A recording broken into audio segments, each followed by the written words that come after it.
All systems go. Clear for liftoff.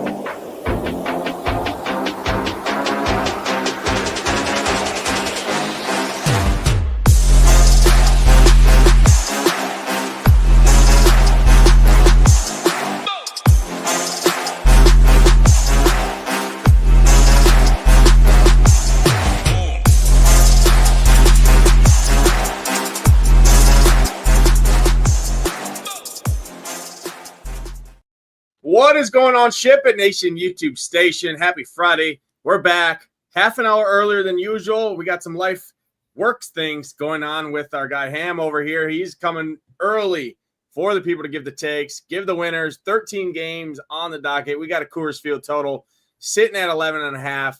We got great weather across the slate in general. We got Steinbrenner Field. We got the Sacramento Park. We got Coors Field. We got Yankee Stadium.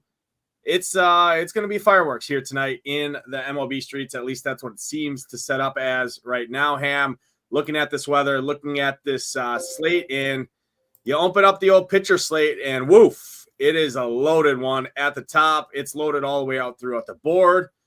However, you can't play the top-end offenses with the top-end pitching, so you're going to have to make a decision. Are you going to spend up all the way up to the top at the top end pitching, or are you going to live in that mid tier and spend up for the D-backs, spend up for the Judges of the world, the Stantons of the world? Happy Friday, man. What's going on, brother? How are we? Yeah, happy Friday, half hour early. Appreciate you accommodating my schedule. Appreciate everybody tuning in. And man, oh man, this pitching slate, it's phenomenal. Then you couple that with a 6.5 IRT for the D-backs. You're going to have to pick your battles, Nade. So looking forward to breaking it all down. I'm in love with this pitching slate. I really am. So yeah, let's talk about it. Yeah, Devin Davis is talking in the chat. Devin, I got a little mic right here that I talk into, and when I do that, it mutes it. So that's why I don't wear headphones. I just tap the button, it mutes it. So then I hear the sound coming right out of the speakers. That way I don't have to wear headphones. It's a pretty nice little setup I got going on here. But that is the reason there. Emmett Hollow's in here. Woody's in here early. Appreciate everyone tuning in early. Everybody on playback as well. I'm assuming the show's going to get more watches on the playback because we are early here. It is 2:30 in the afternoon. Slate doesn't start for about 4 hours or so. But we're going to do our best to break it down. Obviously, that's the glorious part about baseball. We know who's going to pitching. We know majority of the starting lineups for the most part. And yeah, that's the best part. You can always make changes throughout the night. Ham, we talked about it, the pitching slate here. Let's go ahead and jump right in. I know you got a kind of a hard stop here, so we're going to do our best to get it in the best we can. Up at the top end, pitching, man, we got Hunter Brown all the way up at the top. He is 11-2. That is pretty restrictive if you are clicking that name there. Pretty solid matchup there against that strikeout happy Angels team who kind of hit around the Yankees pitching staff a little bit in Yankee Stadium. Now goes back home in Anaheim, which has been actually a really good hitting park all season long for the most part. You got Zach Wheeler, who's been nails pretty much all season at 10-8 right there in a decent match, or not a decent matchup, I should say, a tough matchup with the Mets. But we just saw what the Braves pitching staff, the Braves studs, I should say, did to that same Mets team. Got Max Fried at home against that Orioles team who is just absolutely abysmal against left-handed pitching at 10K. And then down at 8K, you got Hayden Birdsong, who I think is a really interesting play. Red Sox are pretty much helpless in terms of offense or strikeouts-wise. Best pitching park on the slate there. You got Flaherty in there. You got Pivetta, Joe Ryan, who's going to pick up some ownership. Pavetta's going to definitely pick up some ownership, but when I ran the dry run, it's pretty much spread out. No pitchers really came in above 30%. It was 30% and below. It was definitely more concentrated on the bats, right, with kind of the mid-tier pitching when you go up to the D-backs, and then one of the expensive pitchers and then one of those mid-tier guys, and you five-stack the Braves. It's kind of how the dry run set up with projections. This pitching tier above 8K is pretty loaded. You got a lot of names there. And I know you're going to talk about my guy, rookie phenom, Jacob Mizorowski there for the Brewers, who nobody seems to want to be clicking there in that game environment against the Twins. He looked electric in his first start in a pretty tough matchup overall. What are you doing here?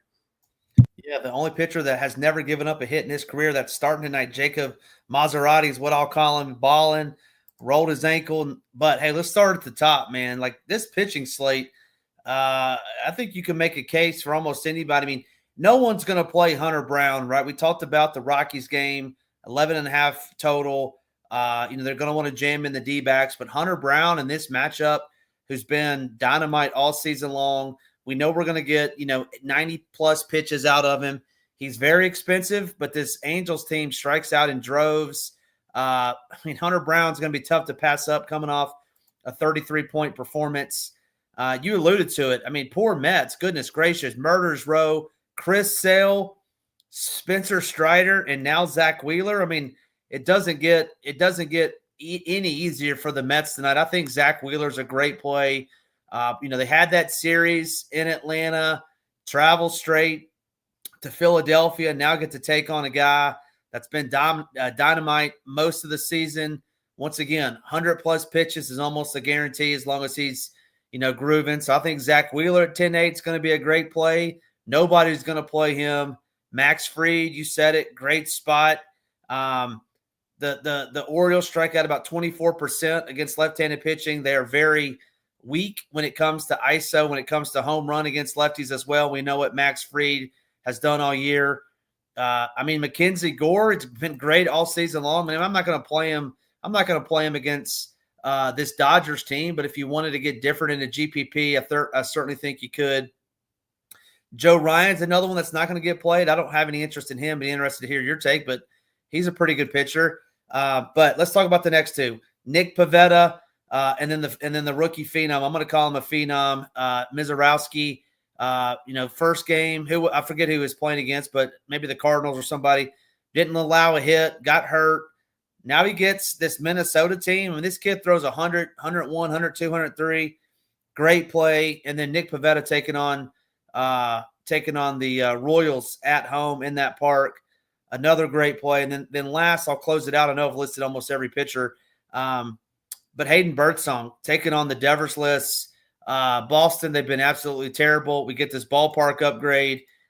We get the about 25% K rate that Boston does. Hayden's probably going to get you somewhere in the neighborhood, as I'd say 15 to 20. Is that going to be enough? It just depends on what these higher tier guys go. But I honestly have everybody in my pool. I would say Gore would be the one that's on the bottom of that barrel. I didn't even mention Jack Flaherty. We know he can mow him down as well. But I would take every single one of these pitchers' nays outside of Mackenzie Gore. Yeah, I agree with a lot of what you said. I'll start with the top range. My SP1 is going to be Max Fried for the discount that you do get off the top two. I know Baltimore threw 8 righties at him. I don't care. This Baltimore team still, regardless, you look at the last current season versus left-handed pitching, even with all those righties, 28.2% K rate. You look at Max Fried on the season last 30 days, 25% K rate against right-handed pitching. You go to this year and last year, drops down a little bit to about 23%. But even then, he's a 60% ground ball rate pitcher. The Baltimore bats, they have some guys that can hit the ball in the air, yes, but I think the strikeout upside with the salary discount off the top two arms. I love Max Fried here tonight. It is good hitting environment there, obviously in Yankee Stadium. Some slight wind blowing out. Temperatures are pretty good across the board for the most part in a lot of these games, especially in the Midwest and the East Coast there. I'm still not scared. You look at this team ISO over the current season against left-handed pitching, 0.086, 28.5% K rate. Max Fried's my SP1 at the salary. I love Hunter Brown as well. This Angels team, yeah, they have some home run power that can get to pretty much any pitcher, but what happens with the power comes strikeouts. This team on the current season, 25% K rate against right-handed pitching. Hunter Brown, between this year and last year, 26% K rate against righties, which are primarily what he's going to see. Last 30 days, that's up to 29%. Ground ball rate, north of 64%. The Angels, they might hit a home run or two off of Hunter Brown. I think his strikeouts make up for it. There's a couple bats in this lineup that are over 30% K rates against right-handed pitching there. So if I am spending up, I do love Hunter Brown. Hunter Brown, Max Fried are kind of my top two at the top. I think Zach Wheeler's interesting. It is a tough matchup. The Mets are a good offense in general. Wheeler's been nails, but when really nobody, realistically, none of these guys are really quote unquote chalk, if you will. I think the highest price pit or the highest owned pitcher today comes in around 25, 30%, which is nothing crazy. I mean, we're not going to see a 50, 60% owned guy like a lot of slates that we do, right, where people go in because the nature of all these arms here. So I think Hunter Brown and Max Fried are a step above Wheeler for me, but all three of them, you can't go wrong there. I'm out on Mackenzie Gore. I just don't think you need to play that price point again, going up against the Dodgers. I know he's been great. I know he's made some changes over the offseason there, but they still have one of the best lineups in baseball against left-handed pitching in general, and then two of the better hitters in baseball against lefty-lefty in Ohtani and Freeman. So I'm out on Mackenzie Gore there. Joe Ryan, I'm also out on. I was digging into Joe Ryan a little bit. Does he have tons of strikeout upside against righties? Absolutely. Where he drops off is against lefties. I think the Brewers are going to throw at least 4 lefties at him here today. Pretty good hitting environment there tonight in Target Field as well. And at the price point, 9,500, I just don't think it. I don't like it. I think people do click his name. He's going to come in anywhere from 15 to 20%. I would rather play Pivetta at a similar ownership right there with more upside, in my opinion, at 9,300. I like him. Or I'd like to go to the other side of that game and play Mizorowski here, the rookie from the Brewers. Everything should be fine. They slotted in Peralta yesterday instead of Mizorowski to pitch. They saved him here for the Twins going up into Minnesota to face the Twins team here. This dude mowed down the Cardinals, didn't allow a hit, threw 5 strikeouts, and the Cardinals have a sub 20% K rate on the season against right-handed pitching. This dude throws straight gas. I mean, he's got good arsenal. He's got a good curveball. He's got a good changeup. Cutter, fastball, everything sets up. His pitch count should be right around 80 to 90 pitches, which isn't great compared to these other guys, but the upside that he does display at the ownership, I think he's a good play. I'd rather play him over Joe Ryan personally myself. Flaherty, I think he's okay. I don't love it in that ballpark. Tampa, it's hot, wind blowing out there in Steinbrenner Field. I think he's okay. Gets hit up a little bit against lefties, and the Rays do have some of the better hitters hitting from the left side. They're also hot, one of the hottest teams in baseball over the last month and a half. I'm out on Flaherty. I'm in on Birdsong. Birdsong's one of my favorite pitchers of the slate. He's going to be owned as such as well. In that ballpark against this Red Sox team who has almost a 30% K rate against right-handed pitching on the season, Birdsong, he's not going to go super long, but anywhere right around 90 pitches, I think he has the upside against this Red Sox team with no Devers there.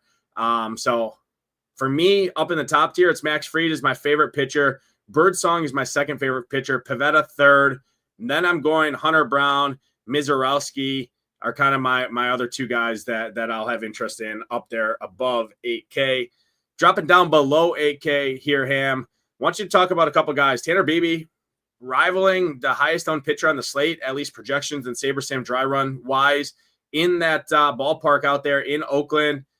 Or in Sacramento, I should say, with the wind blown out.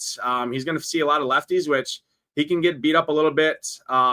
Hit on him, hit on Kershaw, hit on Jeffrey Springs. Those are kind of the 3 guys that are picking up the ownership down here below 8K. Shane Baz will get a little bit. Kikuchi might get a little bit. Outside of that, it's going to be pretty spread out. It's realistically going to be Kershaw, Tanner Beebe, and Jeffrey Springs commanding the most ownership, at least projection-wise, right now. Yeah, I mean, there's a lot of these pitchers I like down here as well. I mean, I didn't hear you mention Shane Baz. I mean, all he did is coming off a 26-point performance against those aforementioned Mets a minute ago. Now he takes on this Tigers team, striking out 26% versus right-handed pitching on the season. So I don't think Shane Baz at 7,700. You said the weather's kind of hot, which obviously don't love that. Zach Gallen, I don't love Zach Gallen, but he does have a 26% K rate versus righties. Rockies are throwing 6 righties at him. It may not matter being 95 degrees and obviously the best ballpark in the MLB. I think Gallen's going to have some ownership, and I don't hate it at $7,400. Kershaw, $7,200. He's going to get some ownership as well. I don't like that. This Nats team just doesn't strike out much versus left-handed pitching on the season. And either pitcher in this Cleveland and Oakland game I think is fine. I don't personally think I'll get there just because I'd rather have the big boys. I don't think what did you call him? Bibby. I always get that mixed up. And Springs, I don't think they can rival the Hunter Browns of the world. So I'm probably out on those two. Same thing with Hunter Dobbins. He's coming off a great performance. We know we love that park for pitchers. We know we love picking on this Giants team who strikes out in droves as well. that would kind of be it. We got a Spencer Turnbull sighting. Welcome back to the show, Mr. Turnbull. Take for these Toronto Blue Jays. I laughed last night when I saw that he was on today's slate. But in this lower tier, it's Baz, potentially Gallen for me. And yeah, I can't get to Kikuchi. Just he's facing too many righties. And this Astros team has been knocking the cover off the ball versus lefties, but I don't know if you have any interest in him or not. Who's that? Kikuchi. Yeah, so I'll hit on that in a second here. I want to start with Kershaw. Kershaw's not going to get a long leash at this point of his career. Probably going to see 80 to 85 pitches. I mean, he's thrown right around that 80 pitch mark in his last two starts, which looked really good. One of those being against the Cardinals, who, again, I talked about it. They don't strike out much. And the Giants, who have a lineup built to kind of mash left-handed pitching. He posted almost 28 DraftKings points there, coming off back-to-back 20-point games. I don't expect to have a huge ceiling game here. 7,200, though, there is some strikeout upside. This Nats team is far better against right-handed pitching with all of their good lefties that they do have. You're probably going to see some of their lesser hitters in this lineup just to target, hit from the right side, right, to target against Kershaw. I think he still has strikeout upside. He's got 5 and 7 strikeouts, 12 total in the last 2 games, only 1 walk as well, which I do like. I think he has a good chance to get the win. I like some of those Dodgers bats actually against Mackenzie Gore there as well. So I actually like Kershaw quite a bit down here at 7,200. We're not paying the 10K that we're typically, or the 9K above that we're typically used to seeing on Clayton Kershaw. We're playing 7,200, and he's in the midst of one of the chalkier pitchers on the slate in Tanner Beebe, and then Zach Gallen, who I'm not going to play in Coors Field there. So I like Kershaw quite a bit. I'm out on Tanner Beebe. I think he's fine at 7K, but when everybody else is going to go there, when there's, 26 different arms on the slate to choose from, I'd rather play other guys, and I don't want to play a pitcher in a Sacramento minor league ballpark where temperatures are good, wind's blowing out. I just don't see the need to go there. I mean, this park has been one of the better parks in all of baseball. There's double-digit wind pretty much the entire duration of that game blowing out. Temperatures in the upper 70s there, which, yeah, it's not 90 degrees, but again, 15 to 20 mile an hour winds blowing out in that park with no stands around it. The ball's going to fly if you hit the ball in the air there. So I'm out on him. Kershaw's my favorite guy down here. And then I'm going to probably Jeffrey Springs actually in that ballpark. You look at Cleveland over the last 30 days, they've been the second worst offense in baseball third worst offense in baseball, just ahead of the A's and the Rockies in terms of the expector metrics, right, for kind of expected runs per plate appearances and all of that behind kind of the model that I think he has some upside there at 6,300. But my second favorite guy down here overall is going to be Andre Palante. It's gross. I get it. However, the Reds team, there are strikeouts. He does have a plus strikeout matchup. I know he's not a strikeout arm. He's got a long leash. He will go 90-plus pitches if he's pitching okay. He's a ground ball guy as well. And at the price point, 6,900, sandwiched right around the chalk and Kershaw and Beebe, I think Palante is pretty interesting myself at 6,600 against this Reds team who we know the Reds are either going to break the slate or they're going to strike out 8 times, 10 times, right? And, this team has a 25% K rate on the road against right-handed pitching. I like the Cardinals bats in this game against Singer as well. Hopefully he gets in line for the win. Ground ball guy in general, I think he has upside. So for me, my favorite 3 guys down here are Kershaw, number 1, Palante, number 2, and then it would be Jeffrey Springs. And then it's kind of a crapshoot. I don't really like Kikuchi much here tonight against the Astros. The Astros are built to smash left-handed pitching. They've kind of found their bats a little bit. It only takes them going out to Sacramento, right, and playing against the A's pitching staff in that bullpen in a minor league stadium with the wind blowing out pretty much every single game they played. So maybe they found something there. I don't think I need to play $7,600 Kikuchi against a team that's going to throw eight righties at them, personally myself. So Palante, Kershaw, my 2 favorite down here, with a distant being Jeffrey Springs. That's going to kind of sum up the pitching. Any final thoughts, Ham, for the people for the pitching here? Yeah, no, I don't think final thoughts. Do you want to rank them? Yeah, go ahead and rank your do top 5. I know there's a lot of arms we can play, and there's a lot of arms that we didn't even mention that people are going to like out there. This is the nature when there's 13 games on the slate and a pitching pool like this where not one pitcher on the slate, even with Hunter Brown at the top, is projected over 20 points, that's going to happen, right? So go ahead and just give your top 5. Yeah, top 5. I mean, I'm going to go pretty in order, but Hunter Brown I think is a great play. But I don't, he would need like 35 plus points, Nades, and I don't know if he can get there, but I think Hunter Brown's great. Number 1 for me. Wheeler would be number 2. I would go Nick Pivetta 3, and then number 4 would be Mizorowski. And then I'm kind of falling in love with Shane Baz at $7,700. I think he's the best play sub 8K. I actually like him better than Hayden Birdsong, but Shane Baz, Nades, I think he surprises some people and goes 25 plus again. All right. Yeah, definitely interesting. I like that. I'm going Max Fried number 1 for me, Pivetta number 2. I'll go Birdsong 3, Kershaw 4, and then 5 would be Mizorowski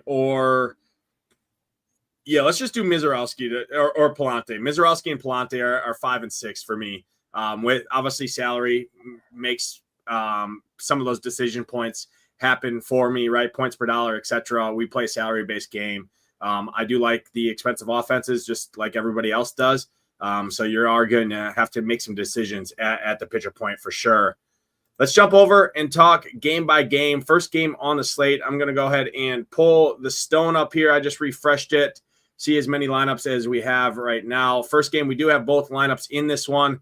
Talked about it off the top. Max Fried, my favorite pitcher on the slate. I have no interest in the Orioles, even despite them throwing 8 righties at him to start the game here. Fried, just realistically, you start stacking against Fried. It's. I mean, the amount of times it's going to go right is slim to none.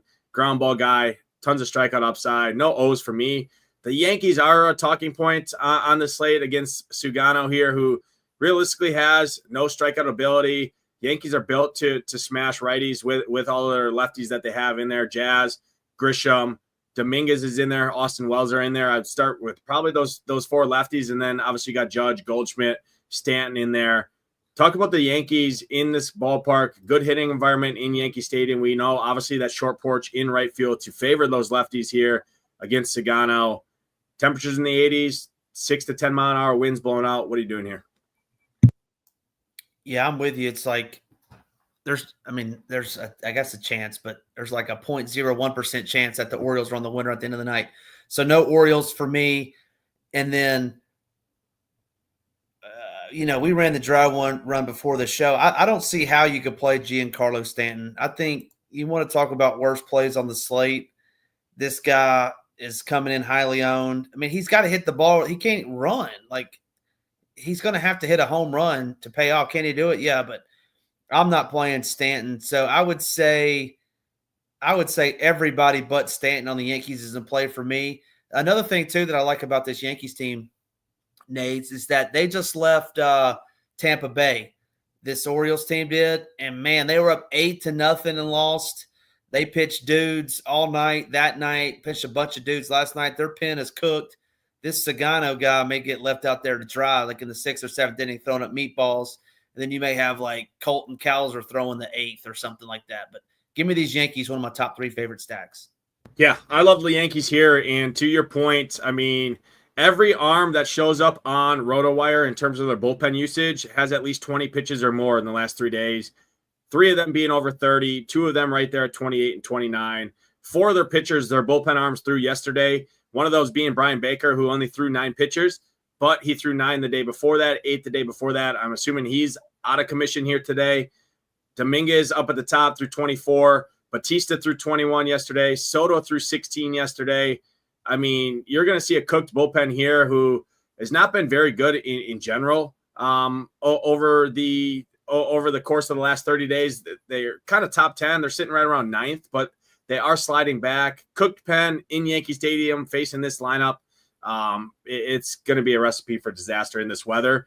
The only issue is the Yankees haven't been hitting the baseball right now as of late. I think that could change here tonight. I want to start with the lefties. My least 2 favorite bats on the Yankees would be LeMahieu and Stanton. I'm with you there. All the other guys I think are firmly in play for me. I want the lefties first in particular. If you're 35 and older, we're not playing you on the Yankees team. Those two dudes are ancient. And the Yankees hit like 3 bombs yesterday, Nate. So maybe they're getting on track. I didn't see. I was kind of out. I have golf league on Thursdays. I played the early slate. I didn't play the main slate yesterday. I know the Yankees weren't on the early slate. At least I don't think so. So maybe, hey, that's a good sign. That makes me like them a little bit more. I just think back to that Angel series, and they couldn't hit the one of the worst bullpens in baseball and some of the worst starters in baseball from that Angels pitching staff there. So that's still stuck in my head. Next game on the slate, Rays. We're going out to Steinbrenner Field. Obviously, the minor league ballpark here. This park has probably this park recently has produced a ton of runs, right? Obviously, the Orioles were just here. Orioles got to some of the, like Taj Bradley, got some of the more popular pitchers on the slate. Now the Tigers come to town. You talked about Shane Baz here. I want you to talk about both sides of this game because I do think Flaherty does pick up some ownership in general at that $8,500 price point. People will see that name and see his price and think that's kind of underpriced for Jack Flaherty and his upside that he can display. Temperatures right around 90 degrees, pretty much 7 to 10 mile an hour winds blowing out to left center field or center field the entire duration of this game here. Tigers are going to throw a bunch of lefties at Baz. And then on the Rays side, obviously, they're going to throw a bunch of lefties at Flaherty. Confirmed lineup right there. It does have 7 lefties in it to target Jack Flaherty in that weather. Rays, I talk about it, lead the majors in stolen bases as well. What are you doing here? Yeah, those Rays run wild. Jose Caballero don't look like he's in the lineup if I'm looking at it correctly, but Flaherty just mows down righties, right? I think like 33% clip, and you said it. There's only 2 in the lineups. They threw 7 lefties at him, where he's still striking out 25%, but he's also given up a lot more bombs to lefties. Bombs is not the name of the game for the Rays, so I'm going to pass on the Rays. To me, this is a pitcher's duel, Nades. I think this Tigers pitching staff, starters and bullpen alike, probably top, I don't know what, 3, 4, 5 in the MLB, and so I'm going to stick with these pitchers. I'm not taking a single batter out of either one of these games.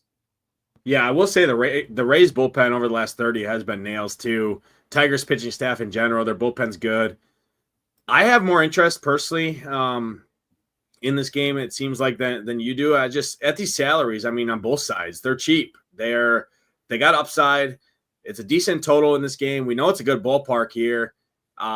I like the Rays lefties a little bit here against Flaherty. And then on the Tiger side, I also like the lefties against Shane Baz here. Kerry Carpenter, Riley Green are pretty expensive, but Parker Meadows up there, projected bat leadoff, sub 4K. Think he's fine. Colt Keith at a week. Or actually, he's only first base eligible now, which kind of sucks, but 3,100 is a value. I like the lefties in this game. I think it's pretty good. Probably prefer it more as mini stacks at these salaries, but I do think that there's upside here for sure. Next game on the slate, Blue Jays and the White Sox. Davis Martin is not going to be starting here. It's going to be probably a bullpen game for the White Sox here. Davis Martin did hit the IL. We know what the White Sox bullpen is, one of the worst bullpens in baseball in general. So I'm not too worried about a bullpen game in general. This game is going to be indoors up in Toronto in the Dome. Blue Jays, though, been hitting the baseball around a little bit, implied to score over 5 runs here against a bad pitching staff in general, bad bullpen. Any Blue Jays interest at these salaries? I mean, not a single bat over 5K in this lineup. Yeah, it looks like some kid named Grant Taylor is going to be starting tonight, Nades, and just looking on DraftKings, he hadn't pitched more than an inning in any of his 4 appearances this year. So a bullpen game for them. I didn't see where my boy Davis Dean Martin is going on the IL, but yeah, this Blue Jays team is fine. I mean, no one's going to play them.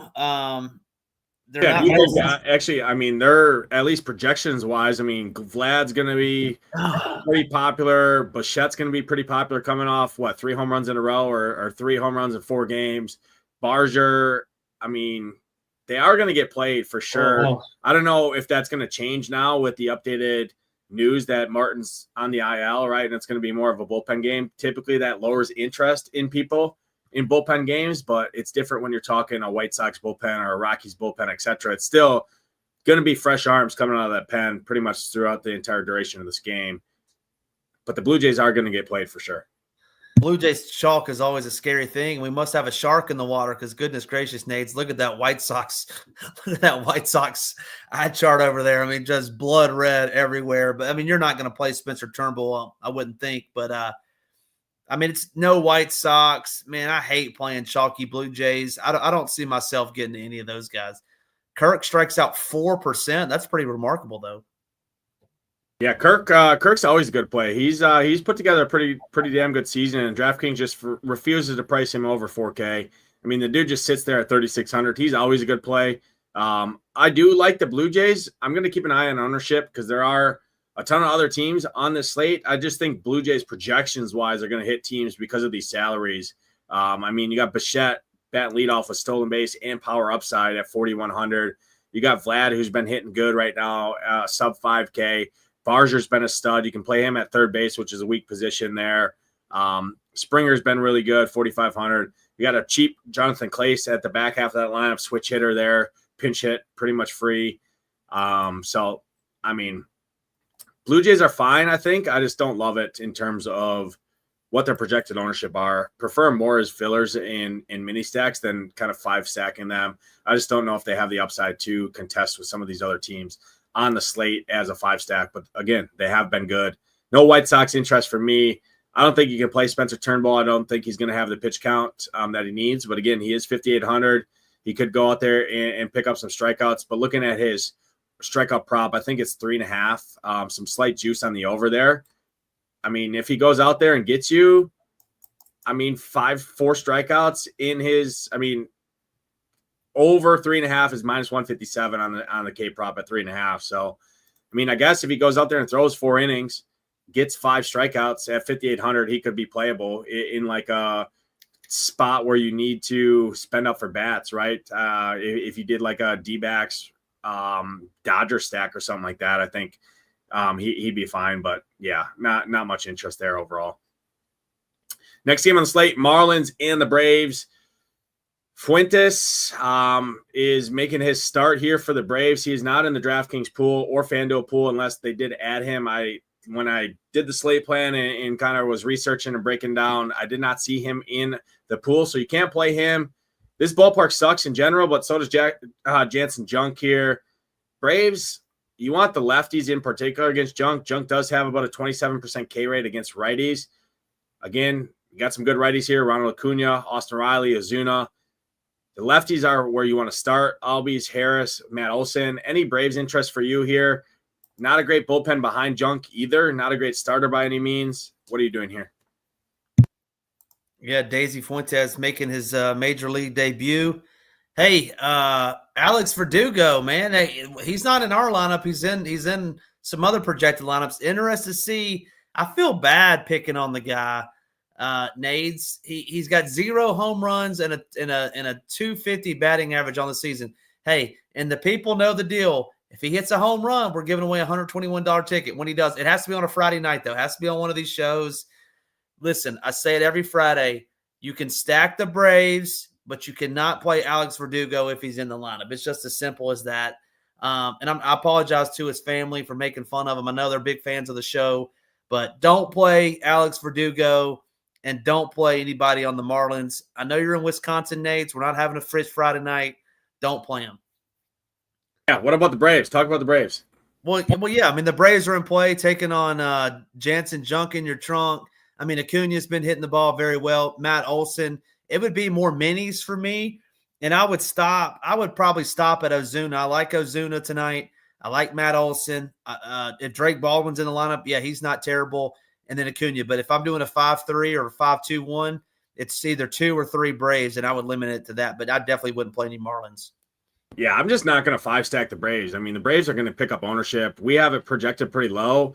SaberSim and Dry Run Optimizers say differently, right? Because you can 5-stack this team and spend up at pitching where you can't do that with like the Coors Field game, right? So, I mean, you're going to see increased ownership on guys like Ozzy Albies at 3,800, Michael Harris at 3,400, just projection-wise alone. Matt Olson and Acuna would be my 2 favorite guys, the most expensive guys. Drake Baldwin, if he's in there, would make that my 3 favorite guys. I'd go Acuna, Olson, and Drake Baldwin. Spend up to be contrarian on a chalkier stack when people are playing the cheaper bats. But this ballpark sucks in general. I mean, we got way better ballparks, way better weather than to play a chalkier Braves team in this ballpark, which, I mean, Junk's going to probably throw 4 innings, and then you got again, the platoon splits, bullpen, regardless if their bullpen's good or not. Marlins bullpen kind of middle of the road over the last 30 anyways. So less interest in the Braves than kind of the field, in my opinion here. I do think mini stacks or one-offs are fine. Olsen, Baldwin, Acuna, my 3 favorites. Next game on the slate, Phillies and the Mets. This is a good hitting environment here in Philly. Blake Tidwell on the mound. You talk about a shit pitcher. I mean, this is the definition right here. I don't know what this dude have, -8 DraftKings points in his first start here. Now he faces a Phillies team who's free. Good hitting environment. The Mets are coming off a tough series against those Braves we just talked about here. Now they head into their old nemesis, the Phillies in Philadelphia here, just down the border a little bit. Get to face Zach Wheeler. So they go from, like you said, right, Chris Sale, Spencer Strider. Now they get Zach Wheeler thrown at their chops. What are you doing here with the Phillies and the Mets? Probably going to be pretty short on the Mets side, but talk about these Phillies bats at these price points. And they don't seem to be really wanting to be played, at least projection-wise, ownership-wise. I like that quite a bit, actually. Yeah, it's tough to play these Mets. I mean, it kind of goes back to what you said against Max Fried, in my opinion, is like, yeah, the Mets, good offense. They seem to feast on bad pitching. They don't strike out a whole ton. I think Strider got to 8, which is a lot, but Chris Sale threw a complete game and might have gotten like 6 strikeouts. So they don't strike out a ton, but I don't see how you could play them. And then on the Philly side, their offense has just sputtered recently. But, yeah, they're playing some pitcher that no one's ever heard of. Schwarber at 5,600 feels like that's too cheap. Castellanos, who's been in the freaking doghouse, $3,700 is way too cheap for him if you want to do that. But, going back to, similar to the Braves, it's minis for me.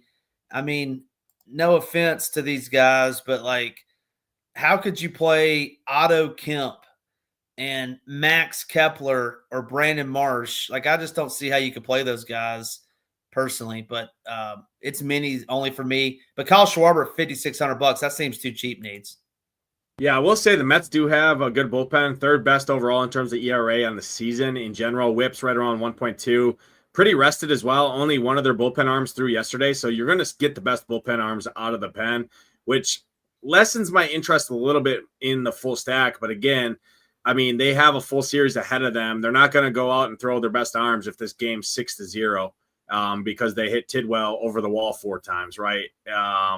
I mean, 6-7, 7-0, which when you're playing a stack, you're playing it for the upside in general. So I don't worry too much about bullpens a lot of some of the times. I mean, if you get to the bullpen and your stack has 2 runs, I mean, you're kind of toast anyways, unless you're facing the A's or the Rockies or the Rays apparently over the weekend, right, where they just decide to let an 8-run lead slip away, or the Orioles, excuse me. I mean, that's a different story here, but I mean, I think the Phillies are interesting. It's just these price points. I mean, Trey Turner being more expensive than Kyle Schwarber is a little absurd to me, especially against a righty. Kyle Schwarber, great play. Castellanos, I mean, this dude is struggled. I like the lefties. I think Kepler, Bryson Stott, Brandon Marsh, and then wrap it around to the top with Schwarber, and then pick one of the righties, like an Alec Boehm at 3rd base I would play him at.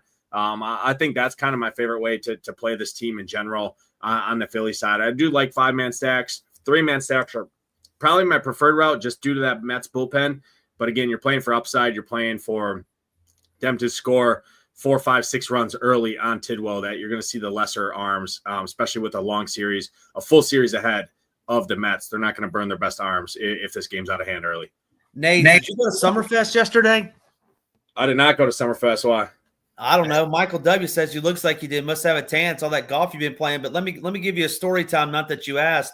Yeah. But the best concert I've ever been to, Nades, Summerfest. That was probably 2015. You had a younger hand back in the day. Luke Bryan on the stage, 3rd row, best concert ever. Shout out to all my people up in Milwaukee.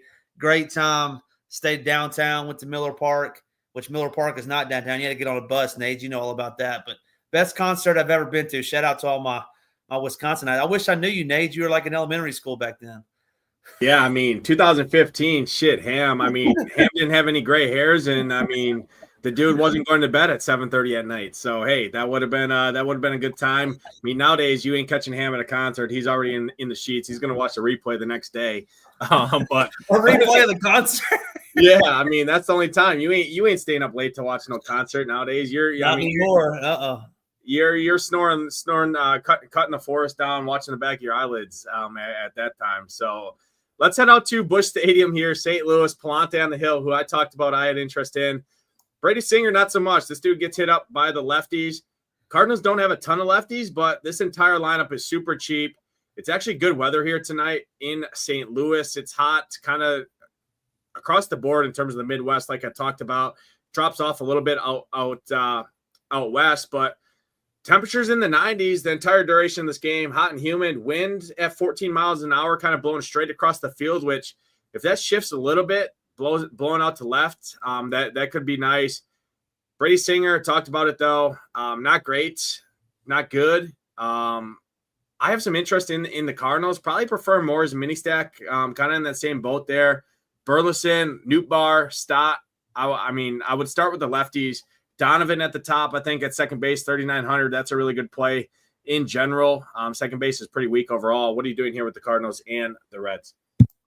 I hate stacking this park for whatever reason. I don't have any data to back it up, but I just feel like it's a terrible park to stack. You had some interest in Palante. And if I'm taking anybody on the Cardinals or Hoop Sun to hit it out of the infield, I'm taking Hoop Sun. They just don't hit home runs. It's just not the name of their game. So I'm passing on this one, Nades. No, thank you. Yeah, 24th park in baseball for home run factor. According to Baseball Savant in the StatCast metrics there. But again, I do think I have a little bit more interest there. You look at the Reds bullpen, bottom 10 in the league overall, 4.13 ERA, 1.26 whip, giving up 35 bombs. Cardinals are just cheap, right? And I'm looking to save salary with some of these offenses. 5 implied run total, pretty solid. Singer's not great by any means. That's kind of where my interest resides. Not a lot of Reds interest, I will say. If you're playing the Reds, the stolen bases, you can steal bases on Palante here. He is a ground ball guy, so expect the Reds to run more, right? Facing a ground ball pitcher, I don't have any metrics or data to back that up, but just baseball mind, right? It makes more sense to steal second instead of leave your guy on first, right? And the ground ball comes up, you get a double play. I don't know if that's how managers think, but that's how I assume they keep some tabs on that stuff. You can steal on Palante, actually the best stolen base candidate on the slate there. Reds are tied right there with the Brewers in second in baseball at 92 stolen bases on the season. So Ellie will run, obviously. Gavin Lux will run a little bit. Friedel will run. Will Benson will run a little bit. So those are the guys I would look at if you're going to any of the Reds. Next game on the slate, Joe Ryan on the hill. Mizorowski, the Miz is loose. No interest for me in terms of bats. If I were to play a side, I would play some of these lefties against Joe Ryan, who I do think picks up more ownership leading up to lock in general, but not a spot really where you need to leverage the field. I don't really like any bats in this game. I like Mizorowski a ton in terms of pitching. I was off Joe Ryan, but again, I like other pitchers for cheaper like Miz or other pitchers in Joe Ryan's range that have more upside in my opinion. What are you doing here? Yeah, I mean, I'm with you. There's just no sense in stacking against either one of these guys. The Miz was on the loose. I didn't know what that was referring to. I thought we were talking some WWE there for a minute, but now I know what you mean. But yeah, dude that throws 100 plus like on every single pitch, no thank you there. Byron Buxton, one-off maybe if you wanted to. You talked about some of the stolen base upside for the Reds. I think the Brew Crew steals a lot of bases as well. So if you wanted to do a one-off, I don't think it's terrible. But yeah, I'm more arms in this game than bats. Yeah, I mean, you can steal on Joe Ryan. He's allowed 21 stolen bases over the last two seasons. So, again, lefties is what you want to target him against anyway. So, Turang, Yelich, Frelick, all three of those guys will steal, obviously. Collins will steal. Collins has been hitting the cover off the baseball as well. So, with those lefties and the stolen base upside against Joe Ryan, makes some sense there. Again, not one of my favorite spots, but as a contrarian, if you got to chalk your team, right, you're going in, you're playing BB, you're playing the Diamondbacks like everybody else, throwing in some of those Brewers lefties as mini stacks to differentiate your team, I think is where I would kind of use the Brewers minis there. Next game on the slate, we have to talk about it. 11.5 total with the juice on the over, 12 total in some places. Almost a 7 implied run total on the D-back side. Almost a 6 implied run total on the Rocky side. We know what Zach Gallen is. Yeah, he has strikeout ability against righties. However, he does have control issues. He's not been the same guy this season in general. The Rockies have been hitting the cover off the baseball for them over the last couple games or so. Hunter Goodman's been one of the best hitters in baseball over the last 2 weeks. He's hitting third. You want the lefties first. So Ryan McMahon, Toglia, Moniak is where I would start. Sucks that I don't see my guy in there that I wanted. My boy that's 2,800 there. I was hoping Sam Hilliard would be in there. Dude mashes right-handed pitching. What are you doing here with the Rockies and the D-backs in Coors Field? 95 degrees, wind blowing out the entire duration of this game. Two of the worst bullpens in baseball as well. That's why the total is sitting where it is. D-backs and the Rockies are top, the bottom of the charts in terms of bullpens for both of them. Yeah, the Braves lineup just came out too. My boy Verdugo's batting second, so he hits a bomb. We're giving away a ticket. Hey, I wanted you to touch on this too. I don't know if you saw it, but talk about that and how Austin Gomber's fifth in our rankings. I don't know if you want to kind of allude to that real quick. It's just because the expected ISOs on the road this season for the D-backs is 135. Their K rate's at 23%. So what the rankings do is it takes the home road splits, as you see here, right, and bakes those into a proprietary metric to rank all the pitchers on the slate. So you can't use this as kind of the Bible to end all be all. Again, it doesn't account for the D-backs coming into Coors Field in 95 degrees with 10, 15 mile an hour winds blown straight out. I would throw that metric out on a guy like Austin Gomber. But again, you can use it vice versa to know that the D-backs are going to be the most popular stack on the slate. We see him ranked okay, I guess. Obviously top 5 overall on the slate to be maybe a little bit weight on the D-backs side. That's not the way I'm taking it, but just know that's the reason for the ranking there is you look at these expected ISO numbers, you look at these K percentages, you look at the WOBAs for all red across the board. That's the reason he's got the rank he's got. Yeah. Great breakdown on that. I mean, this Rocky, or not this Rockies team, let's talk about the D-backs. This D-back team is going to be popular, but they don't perform very well on the road against lefties. But I think you can throw that out the window with the weather that you alluded to, with Austin Gomber on the hill, with the way that Ketel Marte and Corbin Carroll been hitting all season. Obviously lefty for Carroll, but I don't think it'll matter much tonight. Just looking at this projected lineup, and obviously it could change. I mean, I'm fine with playing. Yeah, I think this Tawa kid will probably pinch hit for it at some point, but outside of that, I think everybody's in play. And for me personally, like if I'm playing this D-backs team, I'm gonna play like a Hunter Brown type, and then some of these lower in the lineup guys. You talk about it all the time. Just naturally, 6, 7, 8, 9 are not gonna get played as much as 1 through 5, right? So I think they're squarely in play. And then on the other side, this Rockies team in Arizona about a month or so ago just lit up Zach Gallen, I think, for 6 runs. The weather is great there. Some of these dudes can hit bombs. The one thing I would say is Gallen does perform better against righties. I don't like it that there's 6 in there, but lefty power, Toglia, your boy Mac Mahan, I think he went yard last week. You had pointed him out, and then Moniak, the other lefty. I think the lefties are squarely in play. But former Brewer great Orlando Arcia, I'm not playing him. Yeah, let me hit on this for sure. I'll hit on the D-back side. My least favorite D-back is the cheapest guy, or the second cheapest guy in Randall Grichuk, and this is why right here. I mean, this dude could only see 2 at-bats. Now, could he hit a home run? Does he have a likelihood of hitting a home run in those first 2 at-bats?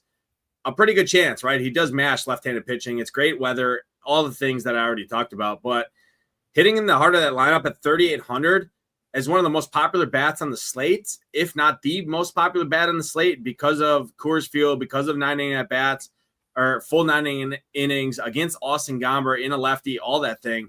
I mean, I would much rather just go to the other side of that game and play Mickey Moniak for $200 more at a fraction of the ownership. He's pinch hit concerned. I mean, it's a game theory aspect. So he's my least favorite D-back. My two favorite D-backs, I think, are Corbin Carroll, number one, because nobody's going to play him lefty-lefty at 6,400. And then I think Josh Naylor as well. Nobody's going to play Josh Naylor batting sixth, projected to bat six at 5,500 lefty-lefty. Both of these hitters can hit left-handed pitching. They're two of the better hitters against lefties. Josh Naylor has stolen base upside as well. I mean, you wouldn't think it by looking at him. The dude, unless you threw a donut out on second base and he was running there to get a long john and a cup of Joe. However, I don't know what this dude does. He's got the timing down perfectly of these pitchers going to home, that he just knows the perfect time to run. He's actually like third on the team in terms of stolen bases. So I love the D-backs a ton. They're the top stack on the slate. I do think their ownership does come in suppressed because of their salaries. I mean, the cheapest bat in the lineup is Jose Herrera. He's not even going to be close to the amount of ownership is a Randall Grichuk. Everybody loves playing Randall Grichuk against the lefty. I'm assuming 2 at-bats here. I don't expect Austin Gomber to go very long, making his first start of the season, I believe. Again, you got a terrible bullpen behind him. So once Austin Gomber's out of there, then you got the platoon advantage of guys like Carroll and Josh Naylor at a suppressed ownership. So that's the reason for the D-backs. I love all of them. My least favorite is Randall Grichuk. I like stacking the D-backs here tonight without Randall Grichuk. It does seem scary to leave him out. At least people think so. At that salary against the lefty, I'm just playing the ownership game on most popular stack on the slate. But I do think their ownership is suppressed because of the high-end pitching that people want to play overall on the slate. On the Rocky side, I want the lefties first. Moniak, Toglia, McMahon are my 3 favorites. Add in Hunter Goodman, Jordan Beck. Those are kind of my 5 guys that I like the most. Tyler Freeman's solid as well at 4,100. I don't like Ritter a ton. I don't like Arcia much, but I do like the other 7. So the top 7 are my preferred options on the Rocky side. I do talk about that bullpen as well. D-backs bullpen has been atrocious. Did you say Carroll not in the lineup? That's what the chat's saying. Yeah, I didn't see. Let me see if I got the projected or the confirmed lineup. I know Carroll was day to day, so I was assuming he's out. What the chat's saying. And then I don't know if you answered Minnesota Hollis' question, but I personally wouldn't one-off Grichuk. I think he's stack only. The only two guys that would one-off are Eugenio Suarez and Gurriel. Those are the only 2 guys that I would really one-off against the lefty, just because they're pinch hit. They're not going to get pinch hit for number 1, and they both mash left-handed pitching too. So looking at the lineup, okay, so the lineup did just come out. Marte's batting leadoff, Perdomo, Gurriel, Suarez, Naylor, Grichuk, Tawa, Vargas, Herrera. Yeah, so my favorites would be Marte, Perdomo, Gurriel, Suarez, Naylor, Tawa, Herrera, and then Vargas, and then Grichuk. Grichuk would still be my least favorite on the D-back side there. Next game on the slate, Astros and the Angels. Kikuchi on the hill, Hunter Brown on the hill, heading out to Anaheim. We got the late night games coming up now. Astros got the bats going again in Sacramento. Now they face another lefty here, which if you're going to play the Astros, you want to play them against left-handed pitching here. Angels bullpen is pretty bad behind Kikuchi. We know what Kikuchi is. He's boom bust as they come. He'll give up home runs. He can also strike out 10 dudes. What are you doing here with the Astros coming off a big weekend, or a big week, I should say, out in Sacramento? And then the Angels against Hunter Brown, I think, are a clear cross-off spot for me. But what do you see? I'm going to the Angels team. I'm unselecting every member on their team. I'm not playing a single one of them. I don't think you should. And then the Astros, I'm playing all them 1 through 9. They refuse to strike out against left-handed pitching. They're hitting bombs off lefties. Give me these Astros. No Angels for me. Yeah, I'm with you there. Yainer Diaz, I think, is a really good play at 3,600. That dude's been mashing. Caratini's been murdering the baseball too if he's in there, switch hitter. Cam Smith against a lefty. I mean, this dude, his metrics are off the chart against left-handed pitching. If he doesn't strike out, it's going to be a long ball, or he's going to get you points regardless. At 3,500. So those are kind of the guys that I would hone in on. Christian Walker, Altuve has been good. Those are kind of the main guys I would focus on there. I do want to talk about this right here. Tawa gets half the ownership. Absolutely. Yeah. Tawa will be probably sub 5% owned at 4,500, hitting where he's hitting in that lineup when people at the same position can just save the money and go to Randall Grichuk there. So I don't have any betting advice in terms of game one at Coors are typically lower scoring. I think that's all a monstrosity. I mean, that didn't work when the Padres went in and dropped a touchdown and a half in 3 innings, right? When the Padres went into Coors Field. It's all slate dependent. It's all game dependent. This is the best temperature wise, the best weather wise, the best environment wise we've seen in Coors Field all year. I mean, the temperatures are in the upper 90s with 15-mile-an-hour winds blowing out in the best park in baseball by far for hitting against one of the best teams in baseball in general, best offenses in baseball. I know it's a little watered down with Carroll out of there, but it's still, I mean, and then 2 terrible bullpens behind it. So I get it. It's still baseball. It's still what if can happen, but I usually don't play Coors Field too much. So take that for what it's worth. I love Coors Field here tonight. Probably going to be a donkey, but hey, I'll die on that hill. And if it doesn't work, I'll jump in the night slate, see if I can't ship that, or I'll be back tomorrow for Saturday baseball. Nate, I need to breeze through these next 3 games if you don't mind. I got about 4 minutes left. Okay, yeah, let's go. Royals and Padres. Pivetta, Lorenzen on the hill. Any interest here? Yeah, Pivetta, no interest in the Royals, and then give me these lefties. Their big bats are righties, but Gavin Sheets, if he's in there, can go yard. Cronenworth, I like the lefties. No Royals for me. Yeah, I'm not playing any bats on a 13-game slate in this ballpark. 2 good bullpens behind these guys. I like Pivetta a ton. So, yeah, no bats for me in San Diego. Next game on the slate, we do have to talk about the Guardians. Looks like a lot of red and a lot of high ownership for the Guardians here against Jeffrey Springs.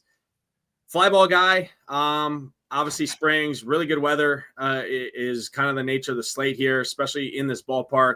Temperatures in the mid-70s, 15 to 16 mile-an-hour winds blowing out, 10-plus the entire duration of this game straight up to center field. Any interest in this game? BB probably comes in as the highest owned pitcher on the slate due to his salary against this Athletics team. Man, I can't play the Guardians at ownership, even in this park, even against Springs. I mean, look at that, Nade. So no interest in it. No interest in either bats. I have respect for both of these pitchers, and I'm not playing these bats. I think there's better bats out there. I do like the I do like the A's lefties in this park at their ownership. I mean, you look at Tanner Beebe, 204 ISO this year against lefties, fly ball rate of 33%.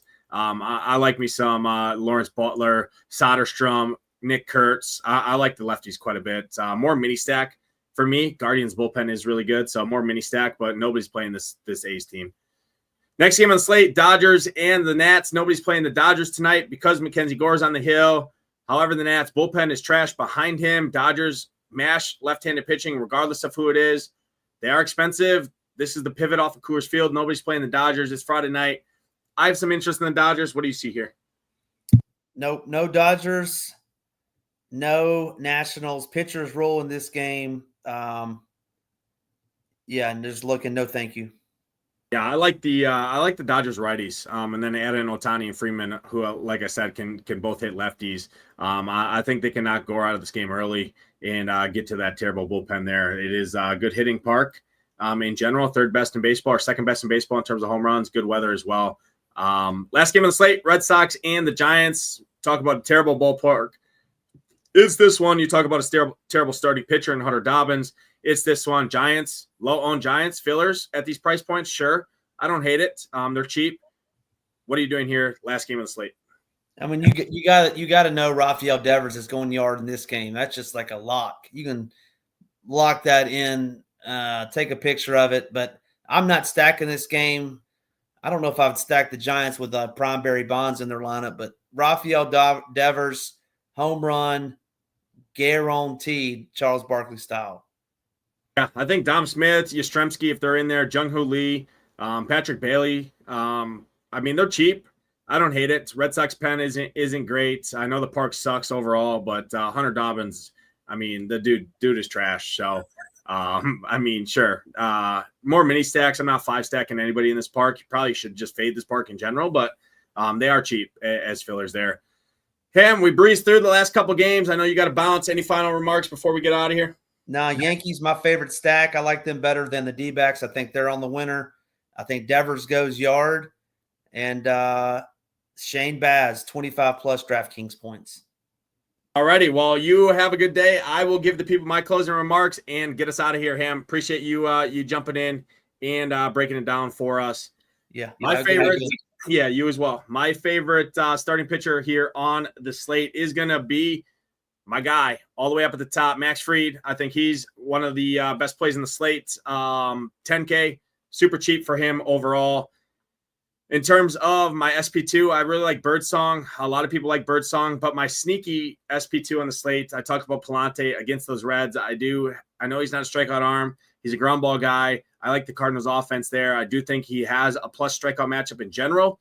If he can pick us 4 strikeouts, go 5-6 innings, navigate, get us 15 to 18 DraftKings points at his salary and his ownership, I think that's nice. Favorite stack on the board is the D-backs. Talked about them a ton. Everybody's favorite stack, but I do think their ownership comes in less than what it should due to their salaries there. Grichuk is my favorite fade on the slate from that team. Talked about the other stacks overall. My home run call of the day.